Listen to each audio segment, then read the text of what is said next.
Bonjour et bienvenue dans ce nouvel épisode de l'Alpha de la Finance. Aujourd'hui, je reçois deux analystes du fonds Alpha. Donc, on a Victor Buisson à ma gauche et Xavier Leclerc à ma droite. Salut les gars, ça va bien? Ça va bien, toi? Ça va super bien. Ouais. Aujourd'hui, j'aimerais ça que vous me parliez un peu plus de ce qu'on va jaser dans le fond ensemble. Ouais, ben dans le fond, on avait prévu de parler un peu d'élections américaines et voir où ça allait nous mener. Garder ça général, mais peut-être aller après ça dans un point de vue financier, que ça amène dans l'économie, les élections américaines et l'enjeu que ça peut avoir. Oui, on parle un peu des baisses de taux d'intérêt qui ont des impacts sur les marchés boursiers aussi. Puis comment ça peut impacter l'économie aussi. Parfait. Fait que là, on va se lancer pas mal dans le vif du sujet, je dirais. On va y aller plus du côté démocrate pour commencer. Fait que ça serait quoi la politique économique que Kamala Harris, ça voudrait amener? Ben, tel que mentionné dans le débat il y a 2 semaines, eh bien, Mme Harris a déclaré qu'elle voulait augmenter les impôts pour les particuliers qui gagnaient plus de 400 000 par année et également augmenter les impôts pour les entreprises gagnant des gros montants. Elle n'a pas précisé exactement les montants pour l'instant, mais c'est ça, elle veut se rapprocher d'une politique un peu plus comme la nôtre au Canada, un petit peu plus à gauche. Et donc, c'est ça qu'elle mettait de l'avant. Sinon, pour ses autres idées, elle a parlé beaucoup de l'avortement. Elle est pour l'avortement. Elle veut défendre ces idées-là. Donc, elle l'a mentionné beaucoup dans le débat. C'est pas mal ça pour ses idées. Parce que, juste un petit point, là, pour ceux qui ne savent pas, dans le fond, on pourrait parler un peu de la situation d'avortement là, aux États-Unis. Là. Mhm. Parce que, dans le fond, aux États-Unis, en ce moment, il y a comme un gros débat autour de l'avortement. Fait que les gens, il y a beaucoup de monde qui sont pour, mais beaucoup de monde qui sont contre. Fait qu'il y a certains États qui ont complètement banni l'avortement. Fait que c'est pas fédéralement, dans le fond, que tu as le droit de te faire avorter partout dans le pays. Il y a certains États que tu n'as pas le droit. Fait que là, ça crée toute une espèce de polémique autour de ça. Puis il y a certaines personnes qui veulent se faire avorter, puis qui quittent leur État pour se faire avorter ailleurs. Puis là, il y a vraiment toute une grosse polémique. Là. Il y a vraiment Ouais. un gros débat autour de l'avortement aux États-Unis. Fait que c'est pour ça que Kamala Harris, elle a plus une position pour, tandis que Trump va plus avoir une position un peu. Ben, il n'est pas mentionné qu'il était contre explicitement, mais il n'a pas dit qu'il allait se battre. Il a dit vraiment qu'il allait laisser ça aux États, dans le fond de l'avortement, Ouais. comme en ce moment aux États, alors que Mme Harris, elle veut vraiment se battre pour reprendre que ça soit, dans le fond, tous les pays qui prennent le contrôle de l'avortement et pouvoir décider. Et elle veut que l'avortement se passe pour certaines femmes, notamment qui se font, par exemple, exploiter sexuellement ou qui sont pas à l'aise financièrement d'avoir des enfants. Donc, c'est vraiment ça qu'elle défend. Sinon, c'est politique plus de gauche pour aller rechercher plus d'imposition au niveau des très riches et moins imposer les plus pauvres. Donc, mais c'est ça qu'elle met de l'avant. Par contre, Trump, lui, c'est pas tout à fait ça qu'il met de l'avant. Donc, Good. Puis, Xav, est-ce que tu as des choses à rajouter là, un peu plus sur la politique d'Harris pour ce qui était des démocrates ou. Ouais, mais je pense que vu que vous allez un peu faire le contraste avec la politique des républicains, mais fait que je vais laisser en détail le dire avec le rapport de Goldman Sachs, mais entre autres, la politique de Harris, d'après ce rapport-là de Goldman Sachs, pourrait créer, dans le fond, pourrait entraîner une création de 10 000 emplois supplémentaires que du côté républicain. Je vais laisser Vic en parler un peu plus. ouais, ben, en fait, ça, c'est que Trump, dans le fond, Xav a mentionné le rapport de Goldman Sachs tantôt, que Mme Harris a remis de l'avant et dans la face à Trump durant le débat d'il y a 2 semaines. Ce rapport-là dit que Trump il a une politique inflationniste due à ses taxes douanières. Que lui, dans le fond, Trump, il veut Make America Great Again. Et donc, il fait imposer une taxe douanière de 60% sur les biens venant de la Chine et de 10% pour les biens venant d'ailleurs. Et ça entraînerait beaucoup d'inflation au pays. Et donc, le rapport de Goldman Sachs a simplement mentionné ça. Et il a également mentionné que ça ne serait pas le bon moment de faire cette taxe douanière-là que Trump met de l'avant. Puis, pourquoi ça amènerait de l'inflation dans le pays? Est-ce qu'il y a une raison en particulier ou. Mais c'est sûr, j'ai une statistique de 2022, donc c'est sûr que c'est pas à jour en ce moment, mais en 2022, c'est 16,5% des imports des États-Unis qui venaient de la Chine. Donc c'est sûr, si euh, tous ces imports-là avaient un tarif de 60%, là, comme Trump veut faire, donc les coûts vont être plus élevés, puis c'est pas producteurs ensuite qui vont assumer ce coût-là. Nécessairement, ils vont transmettre le coût aux consommateurs, ils vont augmenter le coût des produits. C'est ça, ça C'est crée de ce qui va créer l'inflation. l'inflation. Exact. Mhm. Good. Et l'inflation était déjà, juste pour mentionner, l'inflation était déjà très élevée dans les dernières années suite à la COVID. Et donc, ça ne serait pas le bon moment à cause de ça. Parfait. Puis pourquoi, là, dans le fond, ça serait pas le bon moment là, pour créer toute cette inflation-là, puis faire ces tarifs-là plus élevés, dans le fond, sur les importations?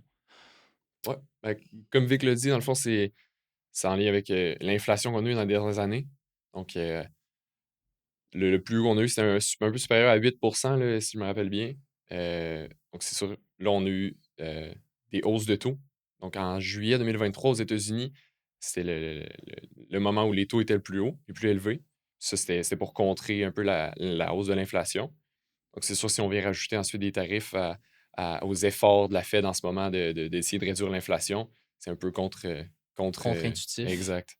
Exact. Oui, ben dans le fond, avec les taux élevés des dernières années, taux élevés que la Fed avait mis, ça a contré l'inflation. Là, en ce moment, elle est en train de tendre vers le 2 Donc, sa mission est en train de marcher. Mais là, ça ferait, dans le fond, un rebond de l'inflation, ce qui empêcherait peut-être les prochaines baisses de taux d'intérêt Ouais. qui sont attendues et que le marché anticipe en ce moment. Puis juste pour mentionner que là, tu l'avais pas dit comme directement, mais l'espèce de. L'objectif de la Fed, là, dans le fond, c'est une inflation entre 2 et 3 c'est ça? Oui, il veut tendre l'inflation vers 2 C'est ça l'objectif de la Fed. Ok, En good. fait, c'est un de ses 3 objectifs principaux, de maintenir l'inflation à 2 Pourquoi 2 Ça aurait pu être n'importe quel pourcentage donné. En fait, c'est qu'ils veulent garder l'inflation constante dans le pays. Et c'est donné quand la Fed a été fondée en 1913, je crois.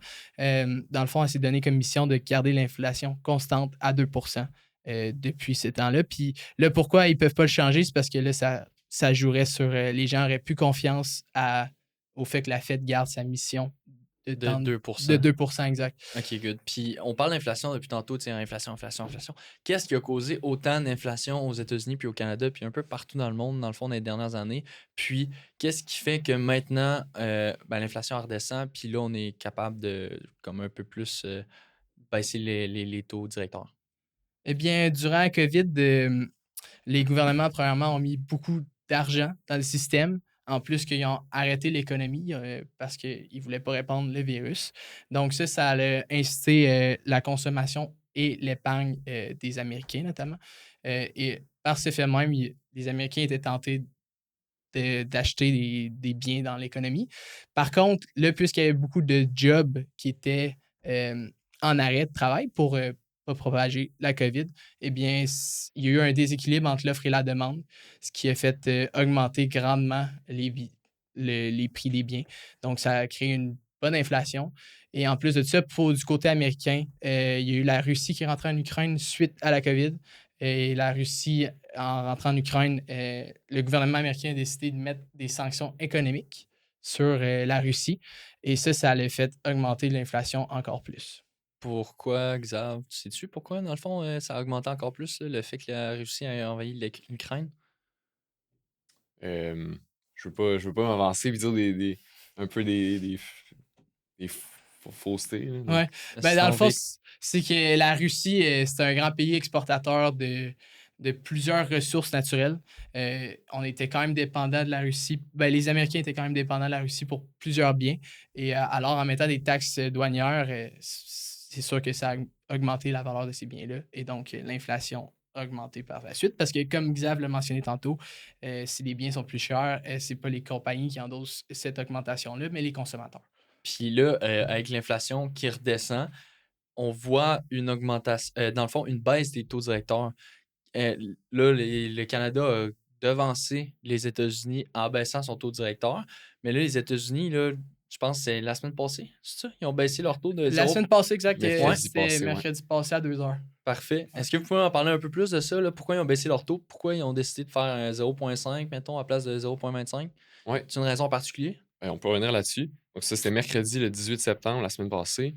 C'était une baisse quand même attendue là, du côté des États-Unis. On le sait, le Canada avait fait une baisse un peu plus tôt dans l'année. les États-Unis ils visent vraiment le fameux soft landing qu'ils disent. Là. Donc, ils veulent éviter une récession. Puis, ils veulent s'assurer. L'objectif d'attendre autant longtemps pour une fameuse baisse, c'était vraiment de s'assurer que l'inflation était en voie vers le 2%. Donc, c'est pour ça qu'ils ont attendu autant longtemps. Donc, c'est ça. La baisse de 50 points de base qui rabaissait la fourchette de 4,75 à 5%. Euh, dans le fond, c'était la première baisse depuis le juillet 2020. Dans le fond, c'était une hausse en juillet 2023. On atteint les plus hauts taux. Puis c'est la première baisse qu'ils ont fait depuis ce temps-là. En fait, c'est les plus hauts taux pendant 2 décennies qu'on a eu en juillet 2023 passé. Puis, donc là, pour ce qu'on s'attend pour le reste de l'année, on peut voir jusqu'à 75 points de base de baisse. Donc, ça ferait un quart de pourcentage à chaque des 3 prochains rendez-vous avec la Fed. Donc, c'est ça, pour atteindre la cible du 2%. Parce que je me suis un peu égaré avec ta question, je Non, non, pense. c'est Non? parfait. Je pense que ça a très bien répondu à la question. Puis, est-ce qu'il y a une raison pourquoi le Canada a devancé les États-Unis pour la baisse de taux? L'impact sur les Canadiens était plus grand de la hausse des taux, notamment parce que la dette chez les Canadiens est beaucoup plus élevée que celle des Américains. Donc, je pense que c'est juste ça. Ils ont vraiment le Canada a vraiment eu des signes de fatigue avant les Américains, notamment par le marché de l'emploi qui allait moins bien au Canada, mais là, qui allait moins bien aux États-Unis avant mercredi passé. Euh, on attend encore les nouvelles données de l'emploi. Mais c'est ça, c'est vraiment que la dette des Canadiens est plus élevée, donc ça a vraiment assommé plus les Canadiens que les Américains. Donc, en partie, dans le rapport de la banque, c'était ça qui était mentionné. Puis, depuis tantôt, on parle des banques centrales. Là. Le directeur de la Banque centrale aux États-Unis, là, Jérôme Powell, Jerome Powell, on le sait que, ben, tu sais, on a parlé des élections américaines tantôt, là, on sait que Jerome Powell, il n'est pas super en accord nécessairement avec ce que Trump dit et l'inverse, là, dans le fond. Est-ce qu'il y a une raison là-dessus? Est-ce que Trump, il y a des choses qu'il fait ou des choses qu'il dit qui vont à l'encontre de ce que Jerome Powell veut? Eh bien, c'est sûr que Trump, en fait, je pense que c'est le fait que le rapport de Goldman Sachs mentionnait que sa politique était inflationniste, ça l'a choqué un peu. Et alors, il a dit qu'il voulait, il reniait dans le fond ce rapport-là. Il disait que c'était des faussetés, comme Trump il fait d'habitude. Puis il a également dit qu'il voulait parler à la Fed parce que avoir un point ben, en fait, pas parler à la Fed, mais avoir un point.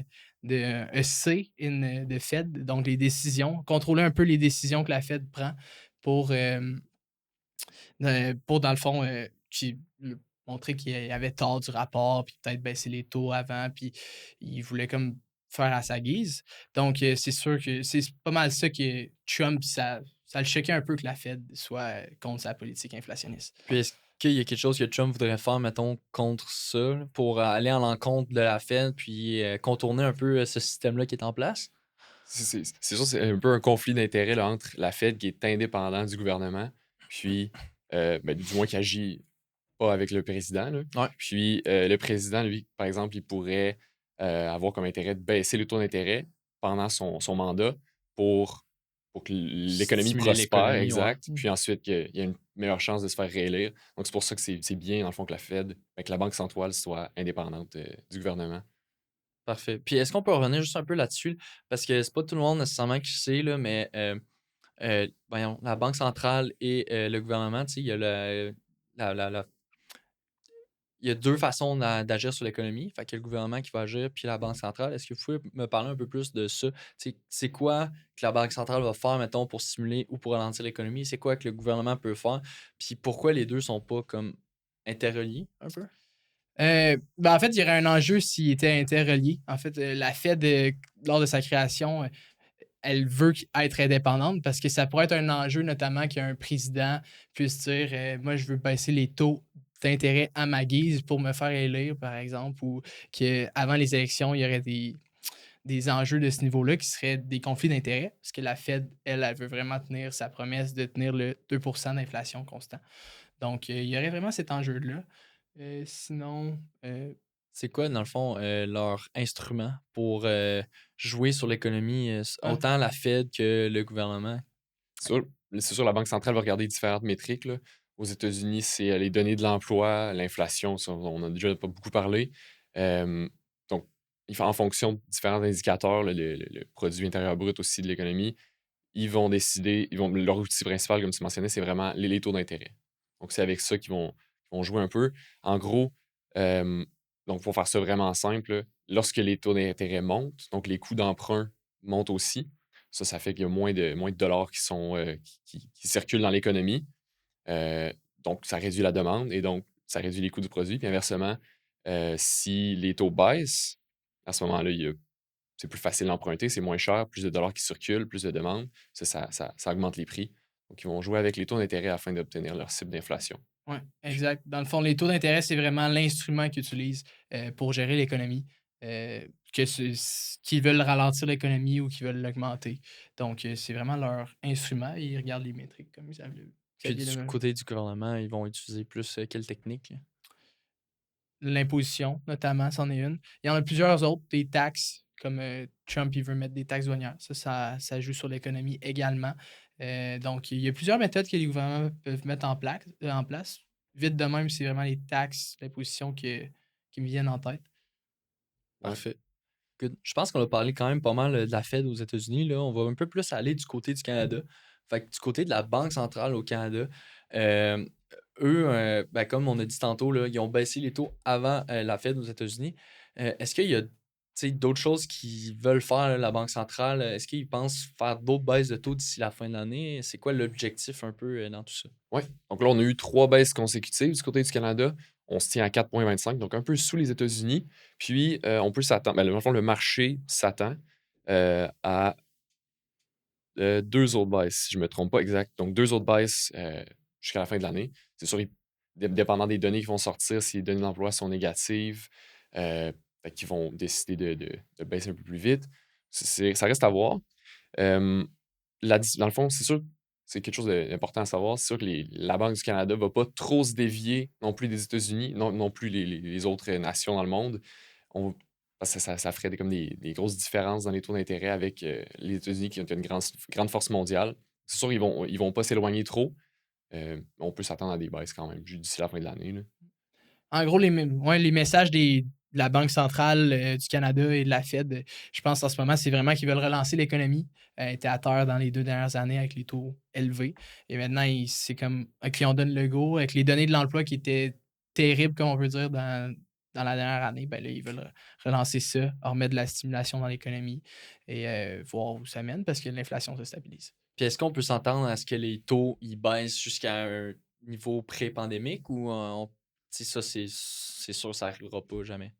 Je sais que lui, Jerome Powell avait mentionné, il ne s'attendait pas à ce que les taux rebaissent aussi bas qu'avant la pandémie. On le sait, on a eu vraiment une longue période de temps où c'est que les hypothèques étaient en bas de 2%. Puis, donc, on ne peut pas s'attendre aussi bas que ça dans un futur proche. Mais, cependant, aux États-Unis, il y a des économistes qui voient le taux directeur descendre aussi bas que 2,25% en 2025, donc à la fin de l'année prochaine. Donc, c'est sûr, les économistes, ils vont faire des prédictions, puis ils n'ont pas toujours raison. Il y en a qui vont dire que le taux va se tenir un peu plus haut. Mais On peut s'attendre à des baisses de taux. Exact. Prochainement, oui. Mais il y a beaucoup de données en jeu aussi. Là. Ça va dépendre. Justement, si Trump rentre au pouvoir, ben là, ça se peut que l'inflation ait un rebond et qu'il ne puisse pas baisser les taux à ce niveau-là. Alors que peut-être que ça peut bien aller, que l'inflation est stable, ils vont peut-être les baisser là. C'est encore très dur à prédire. Donc là, en ce moment, on peut juste se servir un peu des marchés, ce qu'ils prévoient en moyenne pour se passer sur une décision ou ce que les rapports de la Fed et de la banque disent. Puis, tu sais, la semaine passée, vous avez mentionné qu'il y a eu la baisse de taux de 0,5 aux États-Unis. Ça, on a vu là, sur les marchés boursiers que ça a eu quand même un gros impact.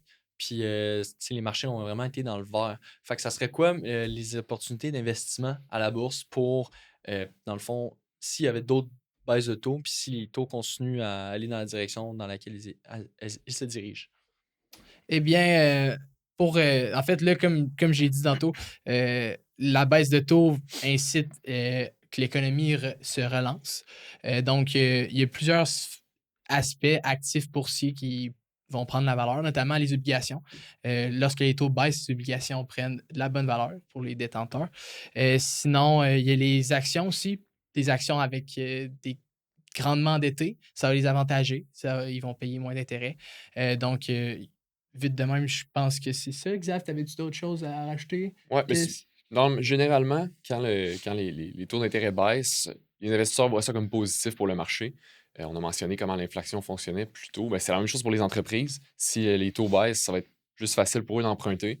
Donc, les secteurs, si on pense peut-être aux small cap, donc aux entreprises à petite capitalisation boursière, eux vont sûrement devoir emprunter pour faire fructifier dans le fond, faire croître l'entreprise simplement. Donc, pour eux, c'est bénéfique comme Vic l'a mentionné, là, pour les entreprises qui ont utilisé beaucoup de leviers, que ce soit des REITs, donc des Real Estate Investment Trust, ou bien encore des compagnies dans l'énergie ou des télécoms. Donc, des compagnies qui utilisent beaucoup de leviers, ça va être bénéfique pour eux.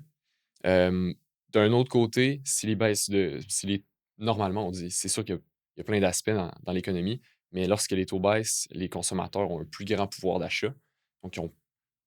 Donc, généralement, Tendance à plus acheter. exact, ils ont plus Mm. acheté de biens.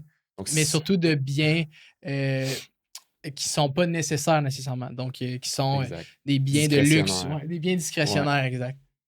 Par Ouais. exemple, avez-vous des Ouais. exemples de biens discrétionnaires? Ou... Ah, ça peut être n'importe quoi, là. Aller au resto. Les restaurants, les, du loisir. Donc, tu vois, on des peut penser voyages. des voyages. vêtements de luxe, des montres, des Ouais. Rolex. On peut penser à plusieurs choses. Des Ferrari. Je veux dire, des biens qui sont pas nécessaires, qui coûtent plus cher, mais qui apportent un plaisir à l'individu. C'est sûr Ouais. que si, là, avec le relancement de l'économie qui s'en vient, avec les gens qui sont moins endettés, qui payent moins d'hypothèques nécessairement, ben, ils vont être tentés à vouloir investir plus dans ces produits-là qui coûtent plus cher à la base. Parce qu'il faut le dire, tu sais, la baisse de taux, est-ce que ça veut dire aussi que les hypothèques risquent de baisser? Normalement, les paiements mensuels pour si un taux variable vont baisser. OK. Donc, c'est sûr que ça a peut-être un petit, dépendant au Canada, c'était des 0,25, là, donc ça va varier. Ça peut être des dizaines de dollars, comme ça peut être des centaines de dollars par mois de lousse. Là, mais... Tout dépendamment de la grosseur, le Exact. prix de la maison. Ouais, exact. Puis fait que c'est ça qui va te donner un peu plus d'argent Ouais. comme aux Les prêts consommateurs. aussi. Les prêts. Les prêts, dans le fond, ça va leur coûter moins cher. Ça coûte moins cher à emprunter. Donc, pour ça qu'on dit stimule l'économie, c'est que les gens vont emprunter pour moins cher. Ils vont avoir plus d'argent de leur côté et alors ils vont pouvoir dépenser dans l'économie. C'est ça vraiment que la Banque centrale et la Fed contrôlent. Que pour revenir à la question que tu m'avais posée tantôt. Je veux aussi ajouter, là, je parlais aussi des différents aspects qui peuvent impacter ça, parce que c'est sûr que normalement, c'est bien les baisses de taux d'intérêt pour les consommateurs, mais en ce moment, il y a des signes aussi que peut-être il y a moins d'épargne, moins de... Donc, c'est sûr que les scénarios ne vont jamais être pareils. C'est pas automatique. Dès qu'il y a une baisse de taux, les marchés montent. Par exemple, il y a un rapport d'Equifax Canada qui a mentionné lors du deuxième trimestre de l'année 2024, donc c'est un Canadien sur 17 entre 26 et 35 ans qui a manqué un paiement de sa carte de crédit. Donc c'est quand même une hausse de 20 par rapport à l'année passée. Donc c'est des petits indicateurs comme ça qui peuvent peut-être indiquer que peut-être que... Les gens vont peut-être pas plus épargner tant que ça. Exact. Donc c'est peut-être ça va peut-être compenser un peu pour la baisse de taux d'intérêt. Donc c'est sûr, au moins ça va faire du bien à beaucoup de Canadiens, là, la baisse des taux. Puis, tu sais, on parle de baisse de taux qui vont peut-être influencer la bourse, mais là, on se base comme un peu sur des données historiques, là, pour dire ça, dans un sens. Tu sais. On se base pas, on n'a pas une boule de cristal qui va dans le futur. Fait que, est-ce qu'on peut vraiment se baser sur ces données historiques-là pour parler du futur avec les futures baisses de taux, puis parler aussi de l'investissement dans le futur, ou comment il faut voir ça un peu? Là? Ouais. Ben, comme tu as dit, on n'a pas de boule de cristal, donc c'est impossible de savoir. Mettons, sur les 20-30 dernières années, il y a eu 4 majeures baisses de taux. Donc, durant les années 90, ensuite en 2001, après le dot-com bubble, puis en 2008 et en 2019. Donc, c'est les 4 baisses de taux qui ont eu plus importantes. Puis sur ces 4 baisses de taux-là, dans les 12 mois suivant la dernière baisse de taux, il y a seulement 2 fois sur 4 que les marchés ont affiché un rendement positif. Donc, si on fait une moyenne, là, ça revient environ une moyenne de 10 là, pour les 4. Mais c'est 2 sur 4, on ne peut pas se fier à ça vraiment. Là. Donc, il y a plein d'autres facteurs qui viennent impacter les marchés, pas seulement les taux d'intérêt. Et je pense aussi que pour cette semaine, au niveau des marchés boursiers américains, c'était un enjeu entre savoir si la Fed allait baisser les points baisser les taux de 0,5 ou de 0,25. il y en avait beaucoup d'acteurs dans le marché qui pensaient peut-être que c'était 0,25. Puis là, ils ont Et- comme été et- surpris. Ils ont que été ça soit surpris, 0,5. alors Il y a eu comme un regain. un regain ouais. avec les marchés boursiers. Donc, il y a ça aussi à prendre en compte. Ça fait juste une semaine. Il faudrait attendre encore un peu avant de dire que les marchés ont vraiment monté beaucoup à cause du 0,5. Les marchés sont imprévisibles souvent, donc tout peut arriver. Fait qu'on pourrait penser que c'est peut-être à cause de la bonne nouvelle un peu. C'est un Exact, qui a engagé exact. plus Parce- d'entrain que. C'était incertain à voir si ça allait être 0,25 ou 0,5. Il y en avait beaucoup qui pensaient que ça allait être 0,25, qui se sont trompés. Et là, quand c'est venu 0,5, ils ont investi dans le marché. Ouais. Donc, c'est certain que on regarde ça, on essaie de prédire, mais il faut se fier vraiment sur les profits des compagnies. Donc, si les profits augmentent, donc c'est la valeur intrinsèque de la compagnie qui augmente, puis il faut se fier sur ça pour faire des décisions d'investissement et non seulement sur des facteurs macroéconomiques qu'on peut pas trop contrôler, mais aussi qui sont imprédictibles. Imprévisible, ouais. Ouais. Et oui, c'est ça. Quand on dit ça peut influencer à la hausse les actions qui ont beaucoup de dettes. La dette, souvent, ça veut pas dire que c'est une bonne compagnie nécessairement. Ben, en fait, il y en a qui ça dit c'est une bonne compagnie quand même, mais il faut toujours regarder la compagnie si elle est bonne quand même. C'est pas je vais investir dans une compagnie qui est vraiment endettée parce que là, en ce moment, la situation macroéconomique est favorable pour eux. Ça veut, ça veut pas dire que ça va monter parce que la compagnie, si elle est vraiment endettée puis qu'elle fait pas de profit, ben ça va aller mal Ouais. pour elle aussi. Fait qu'il faut toujours prendre ça en considération, comme ça vient de le mentionner. Parfait. Fait que je pense qu'on a pas mal fait le tour du sujet qu'on voulait parler aujourd'hui. Je vous remercie vraiment d'avoir été présents, les gars. Plaisir, Tom. Ça fut super intéressant. Puis aussi, je tiens à remercier chaleureusement nos alliés qui supportent et propulsent nos podcasts. Sans eux, l'alpha de la finance serait pas possible. Donc, merci beaucoup à IA Groupe Financier, Beneva et Mallette. Merci beaucoup. Merci. À la prochaine.